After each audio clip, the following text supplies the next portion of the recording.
Hello hi friends, అందరూ ఎలా ఉన్నారు? అందరూ బాగున్నారా? నేనైతే బాగున్నాను. మీరందరూ కూడా బాగుండాలి, అందులో నేను నా ఫ్యామిలీ ఉండాలి అని కోరుకుంటున్నాను. ఈరోజు ఈ వీడియో ఏంటి అని చెప్పే ముందైతే ముందుగా welcome to my channel Gunavathi lifestyle. నా ఛానల్ను ఎంతగానో అభిమానిస్తున్న మీ అందరికీ థ్యాంక్స్ అండి. Thank you so much. అలాగే వీడియో ఏంటి, ఈరోజు వీడియో ఇది కూడా కామెంట్లో అడిగిన క్వశ్చన్లకే అండి. ఈ వీడియో కూడా కామెంట్ బాక్సులలో అడుగుతున్న క్వశ్చన్లకే ఈ వీడియో తెలిసిన వాళ్ళ కోసం అయితే కాదండి, తెలియని వాళ్ళ కోసము. ఎవరికన్నా తెలియకున్నా డౌట్లు ఉంటాయి కదా, వాళ్ళ కోసం మాత్రమే. అంటే మాకు తెలియదా అని ఎవరు అనుకోకండి. తెలిసిన వాళ్ళ కోసం అయితే కాదు, తెలియని వాళ్ళ కోసం ఈ వీడియో ఏంటి అంటే, గల్ఫ్ పనిచేయడానికి వచ్చిన వాళ్ళకి డ్రెస్ కోడ్ అనేది ఉంటుందా, అంటే యూనిఫామ్ ఉంటుందా అని చాలామంది అడుగుతున్నారు. అవునండి, ఖచ్చితంగా యూనిఫామ్ అయితే 99% యూనిఫామ్ అయితే ఖచ్చితంగా ఉంటుంది. గల్ఫ్కి వచ్చిన ప్రతి ఒక్క ఇంట్లోనూ యూనిఫామ్ అనేది చాలా ముఖ్యమండి. ఎందుకంటే ఇక్కడికి వచ్చాక వాళ్ళు తెచ్చిచ్చేది, మనం ఎంత మంచి బట్టలు తెచ్చుకున్నా మన ఇండియా నుంచి అయితే, వాళ్ళు మనం వచ్చిన ఒక 3-4 రోజులు, వారం లోపల అయితే, ఒక 4 రోజులు 5 రోజుల్లో అయితే లోపలే అయితే నాకైతే 3 రోజులకే, నేను వచ్చిన 3 రోజులకే అయితే నాకైతే యూనిఫామ్ తెచ్చిచ్చారండి. 4 జతల యూనిఫామ్ అయితే తెచ్చిచ్చారు నేను వచ్చిన 3 రోజులకే. అయితే ఆ యూనిఫామ్ ఖచ్చితంగా నేనైతే నన్నైతే చాలామంది అడిగారు, మీరు యూనిఫామ్ అయితే వేసుకోరే అనేసి. అన్ని ఇండ్లు ఒకేలాగే ఉండవండి, ప్రతి ఒక్కరూ ఒకేలాగే ఉండరు. కొంతమంది అంటే ఒక 10%, 20% 10%, 20% ఇలా నాకు దొరికిన ఇండ్లు లాగాను ఉంటాయి. 80% అయితే కంపల్సరీ యూనిఫామ్ అండి. ఇక్కడ కంపల్సరీ యూనిఫామ్ అయితే వేసుకోవాలి. మళ్ళీ యూనిఫామ్ అంటే ఒకే కలరే ఉంటుందా అని కూడా మీకు డౌట్ రావచ్చు. లేదండి, ఒకటే కలర్ అయితే ఉండదు. యూనిఫామ్ అంటే ఇలా ఇప్పుడు నేను వేసుకున్నాను, ఈ వీడియో కోసమే యూనిఫామ్ వేసుకొని వీడియో చేస్తున్నాను.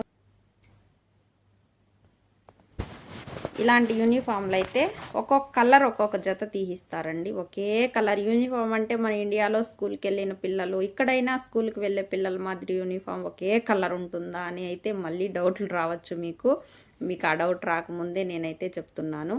యూనిఫామ్ అయితే కంపల్సరీ అండి. కోవేట్లో 80% ఇళ్లలో ఖచ్చితంగా యూనిఫాము అండ్ తలకు ముసికి ఖచ్చితంగా వేసుకోవాలి. తలకు ముసుగు వేసుకోకుండా, యూనిఫామ్ వేసుకోకుండా ఉండాలి అనుకుంటే వాళ్ళకంటూ ఇచ్చిన రూమ్కు వచ్చి వాళ్ళు పడుకోవడానికి, రెస్ట్ తీసుకోవడానికి వచ్చినప్పుడు వాళ్ళకి నచ్చిన డ్రెస్సులు వేసుకోవచ్చేమో, కానీ ఆ రూమ్లో నుంచి అడుగు బయట పెట్టినప్పటికీ మన ఒంటిపైన యూనిఫామే ఉండాలి. అలా చాలామంది అయితే కువైట్లో రూల్ పాటిస్తారండి. యూనిఫామ్ వేసుకోకపోతే అసలు ఒప్పుకోరు. యూనిఫామే కాదు, తలకున్నా కూడా ఒప్పుకోరండి. ఖచ్చితంగా తలకు ముసుగు వేసుకోవాలి, యూనిఫామ్ వేసుకోవాలి. అది వాళ్ళ ఆచారము, అది ఏంటో తెలియదు, కానీ ఖచ్చితంగా తలకైతే ముసుగు వేసుకోవాలి. కంపల్సరీ యూనిఫామ్ అయితే వేసుకోవాలనేసి చాలామంది అయితే కండిషన్ పెడుతుంటారు. కండిషన్ కాదు, ఖచ్చితంగా ఆ కండిషన్ని చాలామంది మన వాళ్ళు కూడా 99% పాటిస్తుంటారు. ఇక్కడికి వచ్చిన తర్వాత వయసుతో సంబంధం ఉండదండి. వాళ్ళ వయసు పెద్దవాళ్ళు అయ్యారే, ఇలాంటి డ్రెస్ ఎలా వేసుకుంటారు, ఇలా యూనిఫామ్ ఎలా వేసుకుంటారు అని అయితే ఏముండదు. 20 ఏండ్ల వాళ్ళు కానీ, 40 ఏండ్ల వాళ్ళు కానీ, 50 ఏండ్ల వాళ్ళు కానీ ఖచ్చితంగా యూనిఫామ్ అయితే ఒకేలాగే ఉంటుంది. మామూలు మన ఇండియాలో నైట్ డ్రెస్, చాలామంది నైట్ డ్రెస్సులు వేసుకుంటారు కదండి, అలా ఉంటుంది ఇక్కడ యూనిఫాము. ఆ యూనిఫామ్ అనేది కంపల్సరీగా వేసుకోవాలి. కొంతమంది ఇళ్ళల్లో అయితే పట్టించుకోరండి. ఒక 10% ఇళ్ళల్లో అయితే పట్టించుకోరు. తలకు బట్ట కట్టుకోకపోయినా, యూనిఫామ్ వేసుకోకపోయినా పట్టించుకోరు. నేను కూడా ఈ ఇంట్లోకి వచ్చిన కొత్తలో అయితే ఒక్క నెల రోజులైతే తలకు బట్ట ఒక్క నిమిషం కూడా తెలియదండి. రూమ్లోకి వచ్చినప్పుడు తప్ప. వాళ్ళు ఎప్పుడు కొట్టగానే నేను తలకు ముసుగు వేసుకొని డోర్ తీసేదాన్ని. ఒక్క నెల, 1.5 నెల అలా అయితే నేనైతే పాటించాను. ఆ తర్వాత అయితే నాకు అలవాటు చేసుకోలేకపోయానండి. నేను ఆ యూనిఫామ్కి తలకు ముసుగు వేసుకోవడాన్ని అలవాటు చేసుకోలేకపోయాను. ఇప్పుడు కూడా ఎప్పుడు వేసుకుంటానంటే, చలికాలం వస్తే, ఆ చలి చాలా చలి ఉంటుందండి ఇక్కడ. చలికి భరించలేము, ఎండకు భరించలేము. వేడికి భరించలేము, చలికాలం చలికి భరించలేము, ఎండాకాలం ఎండకు భరించలేము. ఎండాకాలం అంతా ఏసీలు ఉండాల్సిందే, చలికాలం అంతా దఫాయాలు పెట్టుకుంటారు. అలాగే ఉంటుంది ఇక్కడ వాతావరణము. ఇంకా నేను చిన్నగా అప్పుడప్పుడు అయితే నేను తెచ్చుకున్న డ్రెస్సులు వేసుకునేదాన్ని అండి. ఒక్కొక్కసారి డ్రెస్సులు వేసుకొని కిందికి వెళ్తే మేడం చెప్పేది, ఇది ఎందుకు వేసుకున్నావు, యూనిఫామ్ వేసుకోవాలి అనేది. ఆమె చెప్పినప్పుడు వేసుకుండేది, ఆ 2 రోజులు వేసుకుండేది, మళ్ళీ ఒకరోజు ఇలా డ్రెస్ వేసుకుండేది. ఆ ఎండాకాలం వచ్చే కొద్దికి ఎక్కువ నాకైతే తలకు ముసుగు వేసుకోవడానికి కాలేదు. ఇక్కడంతా నవ్వలు వచ్చేసాయండి, నాకు ఎర్రగా రెడ్గా వచ్చేసి నవ్వలు వచ్చేసాయి ఇక్కడంతా. అలాంటప్పుడు నేనైతే మేడం చెప్పాను, ఎందుకు తలకు ముసుగు వేసుకుని చెప్పాను. మేడం ఇలా వేడికి నేను తలకు ముసుగు వేసుకోవడం వల్ల ఇలా ముసుగు తొడుక్కునేటివి తెచ్చిచ్చారు, మీరు ఇలా నాకు ఇక్కడంతా గుల్లలు వచ్చేసాయి, అందుకే నేను వేసుకోలేదు అని చెప్పాను. ఆ మాట చెప్పిన మరుసటి రోజే మళ్ళీ మా మేడం సూప్కు వెళ్ళి ఇలా తలకు మాత్రమే కట్టుకునేటివి తీసుకొని వచ్చిందండి. ఇప్పటికి కూడా ఓపెన్ చేయలేదు నేను ప్యాకెట్లో నుంచి. ఇప్పటికి కూడా 2 years దాటిపోయింది కదా తెచ్చిచ్చినాకి, అయినా ఇప్పటికి కూడా అవైతే ఓపెన్ చేయలే. ఎలా తెచ్చిచ్చిందో కవర్లో, ఆ కవర్లో అలాగే ఉన్నాయండి, ఇంతవరకు ఓపెన్ అయితే చేయలేదు. ఒకరోజు 2 రోజులు చెప్తూ ఇంకా ఆమె ఏమనుకునిందో తెలియదు కానీ, ఇంకా ఈ అమ్మాయి వేసుకునేలాగా లేదులే అనేసి సర్దుకొని వెళ్ళిపోయిందండి. అలా సర్దుకొని వెళ్ళడం వల్ల నన్ను మళ్ళీ ఎప్పుడు నువ్వెందుకు యూనిఫామ్ వేసుకోలేదు అనే విషయం కానీ, నువ్వెందుకు తలకు ముసుగు వేసుకోవు అనే విషయం కానీ నన్నైతే ఎవరు ఎప్పుడూ అడగలేదు. వాళ్ళే అర్థం చేసుకునేసి వాళ్ళే నన్ను వేసుకోలేదేమి అనేసి అయితే అడగలేదు. ఇంకా నేను కూడా ఎప్పుడో నాకు ఇష్టమైతే వేసుకుంటా, లేదంటే లేదండి. అలా అలవాటు అయిపోయిన తర్వాత నేను యూనిఫామ్ వేసుకున్నప్పుడు, ఏం నువ్వు యూనిఫామ్ వేసుకున్నావే అని అడగడము మానేసింది. నేను మామూలు డ్రెస్సులు వేసుకున్నప్పుడు నువ్వేం యూనిఫామ్ వేసుకోలేదే అనేది అడగడము మానేసింది. ఆమెకైతే అలవాటు అయిపోయిందండి. మా ఇంట్లో అయితే ఏం మాట్లాడరు. ఏ డ్రెస్సు వేసుకున్నా కొంతమంది అయితే నిజంగా చెప్తుంటారు, చుక్క పెట్టుకోనివ్వరు, కుంకం పెట్టుకోనివ్వరు, చేతుల్లో గాజులు వేసుకోనివ్వరు, కాళ్ళల్లో మెట్టిలతో సహా తీసేయమంటారు అని చాలామంది అయితే నాకైతే చెప్పారు. కానీ అది ఎంతవరకు వాస్తవం అనేది అయితే నాకైతే తెలియదు. చుక్క అయితే చాలామంది అయితే పెట్టుకొని ఇవ్వరంట, అదైతే వాస్తవమే. చుక్క పెట్టుకొని ఇవ్వరు, కుంకం పెట్టుకుంటే అస్సలు ఒప్పుకోరండి. అంటే అందరూ ఒప్పుకోరు అని నేను చెప్పను, కానీ ఒక 90% అలా కుంకం పెట్టుకుంటే అయితే ఒప్పుకోరు. చిన్న స్టిక్కర్ అయితే పెట్టుకుంటారు కానీ కుంకం పెట్టుకుంటే ఒప్పుకోరంట. మా ఇంట్లో అయితే ఎటువంటి ప్రాబ్లం లేదండి.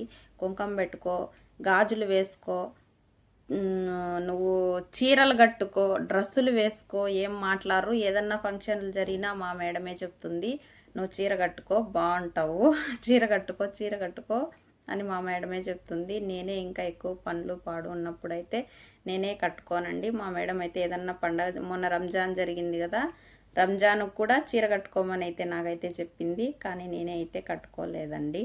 ఎందుకంటే పొద్దునూగులు పనిచేస్తుంటాము అనేసి నేనైతే కట్టుకోలేదు.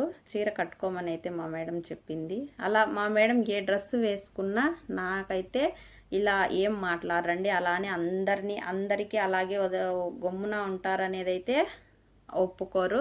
ఖచ్చితంగా యూనిఫామ్ అయితే ఇక్కడ కంపల్సరీ. ఇప్పుడు ఈ మధ్య కాలంలో చాలామంది అయితే కొంతవరకు 10% అయితే అలవాటు చేసుకుంటున్నారండి. యూనిఫామ్ వేసుకోకపోయినా డ్రెస్సులు వేసుకుంటున్నా కూడా 10% అయితే చూసి చూడనట్టు వెళ్ళిపోతున్నారు. ఇంకా 90% అయితే కంపల్సరీ తలకు ముసుగు వేసుకోవాలి, యూనిఫామ్ వేసుకోవాలనే కండిషన్లు అయితే 90% కోవేట్లో అయితే జరుగుతున్నాయి. అంటే మళ్ళీ మీకు డౌట్ రావచ్చు, ఓన్లీ ఆడవాళ్ళకు మాత్రమే నా యూనిఫామ్, మగవాళ్ళకు కూడా ఉంటుందా అనేది కూడా మీకు డౌట్ రావచ్చు. మళ్ళీ అది కూడా మీరు అడక్కనే నేనే చెప్తున్నాను. మగవాళ్ళకైతే యూనిఫామ్ అంటూ ఏముండదండి, వాళ్ళ ఇష్టం, వాళ్ళు ఏదైనా వేసుకోవచ్చు. మగవాళ్ళకి యూనిఫామ్ అయితే లేదు, డ్రైవర్లకు యూనిఫామ్ లేదు, దివానీలో పనులు చేసే వాళ్ళకు, హౌస్ బాయ్ వర్క్ చేసే వాళ్ళకు, ఇలాంటి వాళ్ళకు, జెంట్స్కి అయితే యూనిఫామ్ లేదు, లేడీస్కి మాత్రమే యూనిఫామ్ ఉంది. జెంట్స్కి ఉందంట, ఎక్కడో సిటీలో డ్రైవర్లకి షర్ట్ వేసుకుంటారంట మామూలుగా. మన ఇండియాలో కాకి షర్ట్ మాదిరి ఇక్కడ ఏదో యూనిఫాము ఎక్కడో ఒక చోట 2 చోట్ల నేను ఎక్కడో విన్నాను ఉంది అని, కానీ నేనైతే ఇంతవరకు ఎప్పుడు చూడలేదు వాళ్ళు యూనిఫామ్లు వేసుకునింది. నాకు తెలిసి 99% 9 పాయింట్ అయితే ఎవ్వరు యూనిఫామ్లో జెంట్స్ అయితే వేసుకోరండి. ఇంకా 1% ఎవరైనా వేసుకుంటున్నారేమో టౌన్ సైడ్ అయితే నాకైతే తెలియదండి. నాకు తెలిసిందైతే నేను చెప్తున్నాను. తెలియంది నాకు తెలుసని, తెలిసింది నాకు తెలియదని చెప్పడం నాకు తెలీదు. నాకు తెలిసిన వరకు నేనైతే చెప్తున్నాను. ఇది అండి ఈ కువైట్లో యూనిఫామ్ పరిస్థితి. ఈ డ్రెస్సు కోడ్ ఎలా ఉంటుంది, ఎలా ఉండదు అనే దాన్ని బట్టి మీకు ఈ వీడియోలో అర్థమైందని అనుకుంటున్నాను.